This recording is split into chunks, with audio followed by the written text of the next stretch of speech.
नमस्कार साथियों। Easy easy life YouTube channel पर आपका हार्दिक स्वागत है। ये नहीं पढ़ा तो क्या पढ़ा कि इस सीरीज में आज हम कक्षा 7 हमारा राजस्थान के चैप्टर सेकंड खनिज एवं ऊर्जा संसाधन का अध्ययन करने वाले हैं। तो आइए शुरू करते हैं।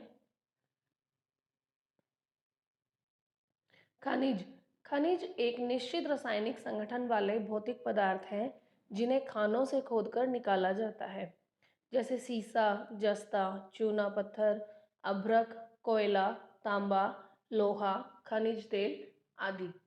खनिजों के प्रकार। अब देखते हैं खनिज कितने प्रकार के होते हैं। खनिजों के तीन प्रकार होते हैं। सबसे पहले है धात्विक खनिज। ये कठोर होते हैं, चमक वाले होते हैं, इनमें धातु की मात्रा होती है। यानी ये धात्विक खनिजों की विशेषताएं हैं कि धात्विक खनिज कठोर, चमक वाले और धातु की मात्रा वाले होते हैं, जिसे जैसे लौह अयस्क, मैग्नीज, सीसा, जस्ता, चांदी और तांबा।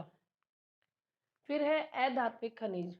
ये वो खनिज होते हैं जिसमें धातु की मात्रा नहीं होती है और इनमें बदलाव नहीं किया जा सकता है, जैसे चूना पत्थर, जिप्सम, संगमरमर, अभ्रक, रॉक फास्फेट, घिया पत्थर, नमक, बलुआ पत्थर इत्यादि। फिर है ऊर्जा खनिज। ये वो खनिज होते हैं जिनसे हमें ऊर्जा प्राप्त होती है, जैसे कोयला, खनिज तेल, प्राकृतिक गैस आदि। अब हम कुछ महत्वपूर्ण तथ्यों के बारे में बात करते हैं। राजस्थान का वोलेस्टोनाइट, जास्पर, सीसा, जस्ता इत्यादि खनिजों में एकाधिकार है। देश में सीसा, जस्ता राजस्थान में सर्वाधिक उत्पादित होता है और इसके उप उत्पाद के तौर पर हमें चांदी और कैडमियम भी प्राप्त होता है। जस्ता शोधक संयंत्र देबारी उदयपुर में है। सीसा जस्ता शोधक संयंत्र चंदेरिया चित्तौड़गढ़ में है। अयस्क प्राकृतिक रूप से प्राप्त किए जाने वाला पदार्थ होता है जिससे धातु प्राप्त की जा सकती है। अब हम कुछ खनिजों का और उनके संबंधित जिलों का और उन खनिजों के संबंधित उपयोग के बारे में अध्ययन करेंगे। नंबर 1 है सीसा जस्ता। सीसा जस्ता हमें राजस्थान के उदयपुर, भीलवाड़ा और राजसमंद जिले से प्राप्त होता है। इनका उपयोग हम अम्ल बैटरी, सुरक्षा उपकरण, बर्तन, सौंदर्य प्रसाधन, रंग उद्योग आदि में करते हैं। फिर है तांबा। तांबा हमें खेतड़ी, झुंझुनू में और अलवर और सीकर में प्राप्त होता है। इसका उपयोग विद्युत तार, उपकरण आदि बनाने में और बर्तन बनाने में किया जाता है। नंबर 3 पर है चांदी। चांदी हमें उदयपुर और राजसमंद जिले से प्राप्त होती है। इनका उपयोग आभूषण, सिक्के और सजावटी वस्तुएं बनाने के लिए किया जाता है।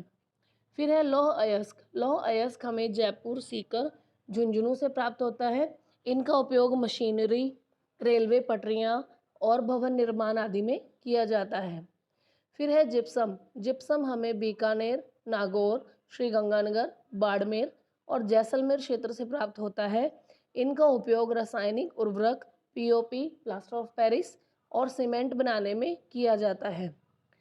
फिर है रॉक फास्फेट। रॉक फास्फेट हमें राजस्थान के उदयपुर, जैसलमेर, बांसवाड़ा, जयपुर आदि क्षेत्र से प्राप्त होता है और इसका उपयोग भी रासायनिक उर्वरक बनाने में किया जाता है।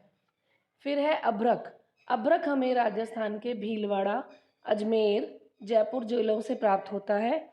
इसका उपयोग विद्युत उद्योग और सजावटी चीज़ों और दर्पण आदि बनाने में किया जाता है। फिर है वॉल्स्टोनाइट। ये हमें राजस्थान के सिरोही और अजमेर जिले से प्राप्त होता है।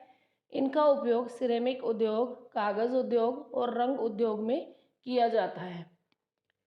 फिर है संगमरमर। संगमरमर हमें सिरोही, कोटा, राजसमंद, नागौर, उदयपुर जिलों से प्राप्त होता है। इनका उपयोग हम भवन निर्माण, मूर्ति निर्माण और कलाकृतियां बनाने में करते हैं। फिर है चूना पत्थर। चूना पत्थर राजस्थान के चित्तौड़गढ़, सिरोही, कोटा, उदयपुर आदि क्षेत्र से प्राप्त होता है और इनका उपयोग सीमेंट बनाने व निर्माण कार्य में किया जाता है। फिर है ग्रेनाइट। ग्रेनाइट हमें राजस्थान के जालोर, जैसलमेर, पाली और सिरोही जिले से मिलता है। इनका उपयोग हम भवन निर्माण और मूर्ति निर्माण में करते हैं। अब हम बात करते हैं ऊर्जा संसाधनों की।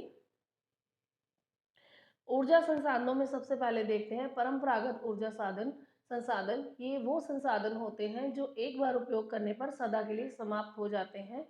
सबसे पहले देखते हैं कोयला। कोयला 4 प्रकार का होता है: एंथ्रेसाइट, बिटुमिनस, लिग्नाइट और पीट।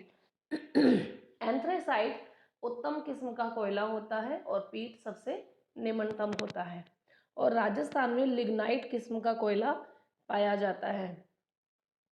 बीकानेर के पलाना और बरसिंहसर, बाड़मेर के कपूरड़ी, नागौर के मेड़ता रोड और जैसलमेर क्षेत्र में लिग्नाइट कोयला पाया जाता है। Suratgarh super thermal power station Sriganganagar का, ये राजस्थान का प्रथम थर्मल पावर स्टेशन है जो कि कोयला आधारित ही है। फिर है कोटा कालीसिंध झालावाड़ में, और छबड़ा बारा में जो ताप विद्युत संयंत्र हैं वो भी कोयले पर ही आधारित हैं। इसके साथ साथ बाड़मेर का गिरल लिग्नाइट आधारित ताप विद्युत संयंत्र है। फिर है खनिज तेल और प्राकृतिक gas. Jaisalmer basin, Barmer Sanchore basin, Bikaner Nagaur basin में खनिज तेल पाया जाता है। घोटारू, कमली ताल, तनौट, मनिहारी टिब्बा, रामगढ़, राजेश्वरी, डांडेवाला में प्राकृतिक गैस के भंडार मिले हैं। जैसलमेर के सादेवाला, बीकानेर के बागेवाला, बाड़मेर के ऐश्वर्या और मंगला में खनिज तेल पाया जाता है। इसी तरह से रामगढ़ जैसलमेर का क्षेत्र, बारां का अंता क्षेत्र और धौलपुर में प्राकृतिक गैस आधारित विद्युत गृह स्थापित किए गए हैं। अब बात करते हैं जल विद्युत की। जल विद्युत हमें गांधी सागर, राणा प्रताप सागर जो चंबल नदी पे बने हुए हैं, माही बजाज सागर परियोजना जो बांसवाड़ा में है, बहुउद्देशीय नदी घाटी परियोजनाओं में भाखड़ा नांगल और व्यास परियोजनाओं से भी हमें राजस्थान में जल विद्युत उपलब्ध करवाई जा रही है। अब बात करते हैं गैर परंपरागत ऊर्जा संसाधन की। गैर परंपरागत ऊर्जा संसाधनों में सबसे पहले है परमाणु ऊर्जा। रावत भाटा चित्तौड़गढ़ का जो परमाणु ऊर्जा संयंत्र है, ये देश का दूसरा परमाणु विद्युत संयंत्र है और देश का प्रथम परमाणु विद्युत संयंत्र तारापुर महाराष्ट्र में है। दूसरी बात है पवन ऊर्जा। जैसलमेर, प्रतापगढ़, जोधपुर, बाड़मेर जिलों में पवन आधारित विद्युत ग्रह स्थापित किए गए हैं। फिर है बायोगैस। घरेलू ऊर्जा में उदयपुर, जयपुर व अन्य जिलों में भी बायोगैस संयंत्र स्थापित किए गए हैं। फिर है सौर ऊर्जा। सौर ऊर्जा के क्षेत्र में जोधपुर के बड़ला क्षेत्र में देश के सबसे बड़े सोलर पार्क की स्थापना की गई है। तो इस चैप्टर से इतना ही। इसके साथ साथ ही मैं आपसे एक दो क्वेश्चन आपको बताना चाहूँगी जो रीट में पूछे गए हैं प्रीवियस रीट्स में, जिसमें है भारत में जिप्सम का सर्वाधिक उत्पादक राज्य कौन सा है? तो ये हमारा राजस्थान ही है। फिर है राजस्थान में कौन सा रसायन उद्योग का केंद्र नहीं है?